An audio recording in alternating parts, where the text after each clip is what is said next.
Hello दोस्तों, मेरा नाम है जयप्रकाश और आप सुन रहे हैं रीडर्स यानी। आज हम जिस जातक कथा के बारे में सुनेंगे उसका नाम है नंदिया मीका जातक।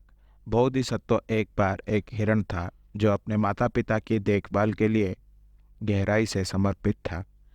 राजा को शिकार करना अच्छा लगता था और वह हर दिन अपनी प्रजा को अपनी सहायता के लिए जंगल में ले जाता था।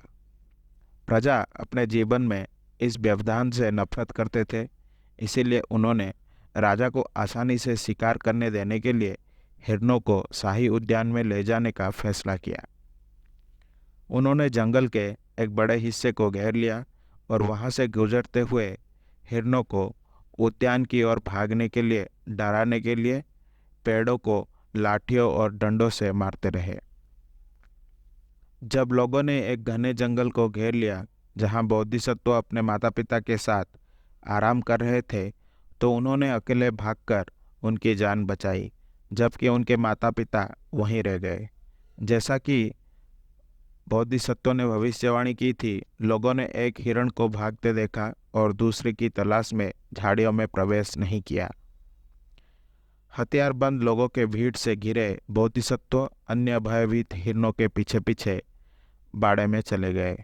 लोगों ने दरवाजा बंद कर दिया और राजा को बताया कि उन्होंने क्या किया है और वो यहाँ शिकार शुरू करने के लिए सहमत हो गए। बोधिसत्व के माता पिता ने यह मान लिया था कि क्योंकि वो असाधारण रूप से मजबूत था, उसने आज़ादी के लिए बाढ़ पर छलांग लगा दी होगी। जब वो कई दिनों के बाद नहीं लौटा तो उन्होंने सड़क से उद्यान की ओर जा रहे एक ब्राह्मण से अपने बेटे को ये संदेश भेजने के लिए कहा कि वे उसे याद करते हैं और चाहते हैं कि वो वापस आ जाए। लेकिन बोधिसत्व राजा का खाना खा रहा था और उसका पानी पी रहा था और जाने से पहले उसने बदले में राजा के लिए कुछ अच्छा करने की दायित्व महसूस किया और वो पकड़े गए दूसरे हिरणों को भी मदद करना चाहते थे। मरने से पहले कई तीरों से मारे जाने की पीड़ा से बचने के लिए सभी हिरने खड़े होने और हर दिन इच्छुक रूप से खुद में से एक को चुनने पर सहमत हुए।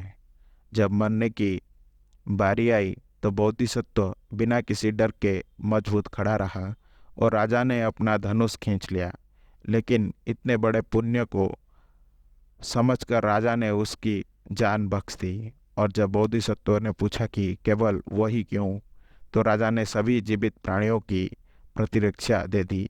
बोधिसत्व ने कुछ दिनों तक राजा को धर्मपूर्वक शासन करने का उपदेश दिया, फिर अपने माता पिता के पास लौट आए।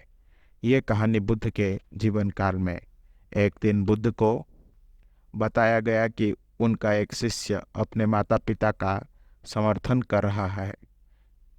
उन्होंने शिष्य के अच्छे व्यवहार की प्रशंसा की और उसे अतीत के उस समय की ये कहानी सुनाई जब वो स्वयं अपने माता पिता का समर्थन करता था।